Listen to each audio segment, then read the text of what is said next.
My husband invited me to his wedding after our divorce because he wanted the entire city to watch me cry. He stood at the altar holding his new fiancée's hand, smiling proudly while every guest whispered about how I had lost everything. I walked into the church wearing a simple black dress, without jewelry, without security, without anyone beside me. My ex-husband laughed when he saw me and said, "I can't believe you actually came." I smiled and quietly replied, "I would never miss the day my company gets its new CEO." He stopped smiling immediately because he had no idea what I meant. The entire church fell silent when more than 50 men and women in expensive suits stood up. The moment I entered, they all lowered their heads and said, "Good morning, Chairwoman." Every single person turned toward me. My ex-husband looked confused because he recognized many of those people. They were the same international investors who had been refusing to meet him for months. The priest even stopped the ceremony as one of the investors walked to the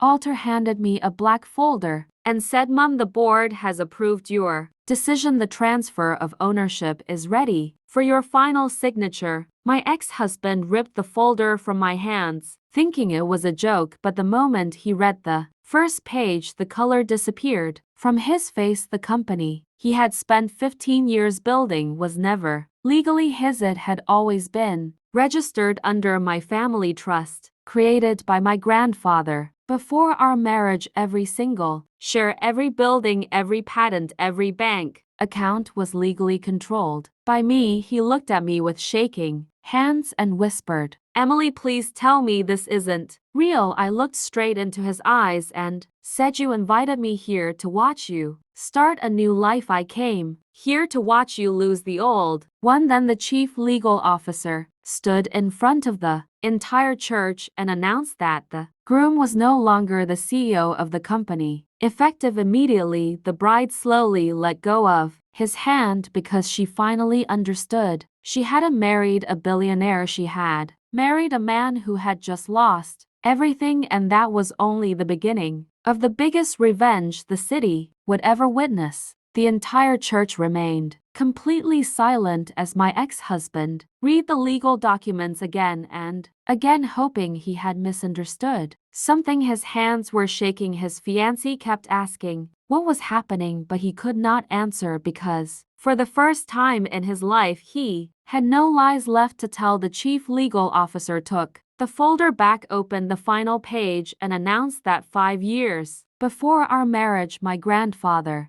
had created a private family trust, making me the only permanent owner of every share in the company. My ex-husband had only been appointed as a salaried CEO with limited authority, a condition he had never bothered to read because he believed I would never leave him. The entire crowd gasped. Reporters who had come to cover a luxury wedding immediately turned their cameras toward me while my ex-husband's phone started ringing nonstop. His board members, his lawyers, his investors, everyone had just received the same official notice informing them that he had been removed from his position. Effective immediately, his fiancée stepped back, looked him straight in the eyes, and asked, "You told me this company belonged to you. Did you lie to me too?" He tried to hold her hand, but she pulled away before he could touch her. I quietly walked toward the altar, signed the final documents, and handed them back to the legal officer, who smiled and said, "Congratulations, Chairwoman. From this moment you officially control every asset of Parker International, including the New York headquarters, the London branch, the Dubai holding group, and all global investments." The crowd erupted into whispers. My ex-husband fell to his knees and said, "Emily, please don't do this. I built that company with my life." I looked at him calmly and replied, "No, you managed it. You never built it. My grandfather built the foundation. I built the future, and you almost destroyed both of them just to impress people who never cared about you." Before he could say another word, the main church doors opened once again, and 10 federal investigators walked inside carrying sealed files. The lead investigator looked directly at my ex-husband and said, "Mr. Parker, we also need to discuss the $200 million that disappeared from the company last year." Every guest turned toward him as his face lost every bit of confidence because he finally realized losing his company was only the beginning of his nightmare. The lead investigator placed a thick, black file on the altar and opened it in front of everyone. The entire church watched in complete silence as page after page of bank records, transfer receipts, secret contracts, and offshore account details were displayed on the large screen. My ex-husband kept shaking his head, repeating that he had done nothing wrong, but the investigator calmly replied, "Then you won't mind explaining why $200 million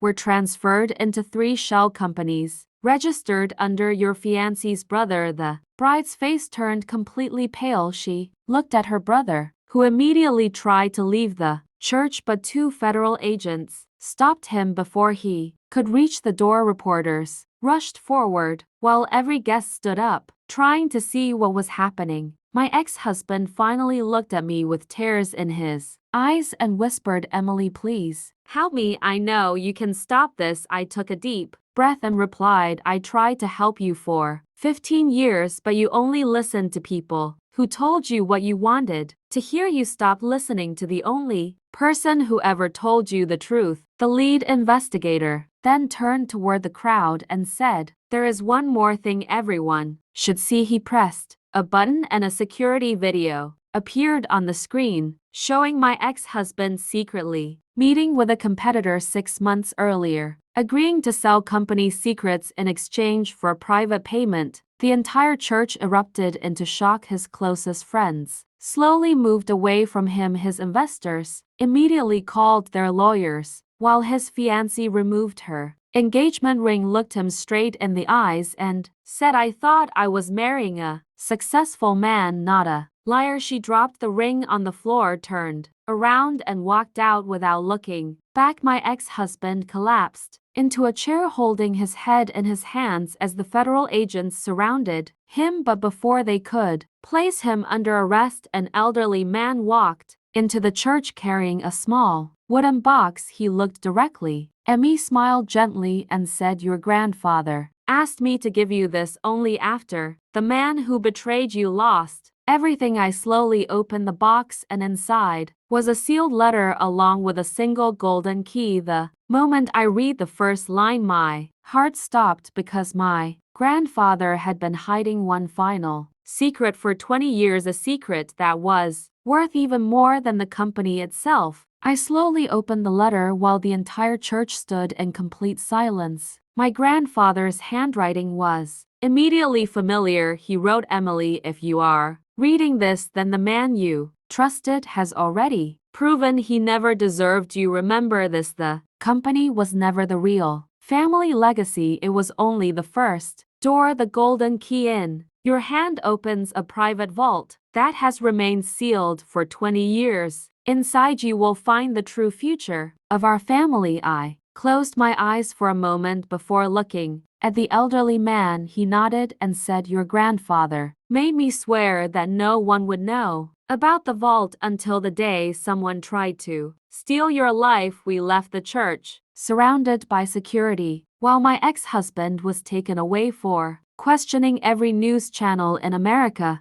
was now broadcasting the story live. By the time we reached the private bank, hundreds of reporters were already waiting outside. The bank manager personally welcomed me and led us through a secret elevator that stopped 3 floors below ground level. At the end of a long hallway stood a massive steel door. I placed the golden key into the lock, then pressed my finger against the biometric scanner. With a deep metallic sound, the door slowly opened. Inside were shelves filled with original share certificates, property deeds, rare artwork, private investment records, and a large black safe. The bank manager looked at me and quietly said, "Miss Parker, your grandfather built this vault over 40 years. He believed one day you would need to know the whole truth. I opened the black safe and found another sealed file marked Final Legacy. When I read the first page, my hands started trembling. My grandfather had secretly created a global holding company that owned major shares in hundreds of international businesses, including banks, hotels, shipping companies, technology firms, and real estate projects across 3 continents. The total value was estimated at more than $87 billion.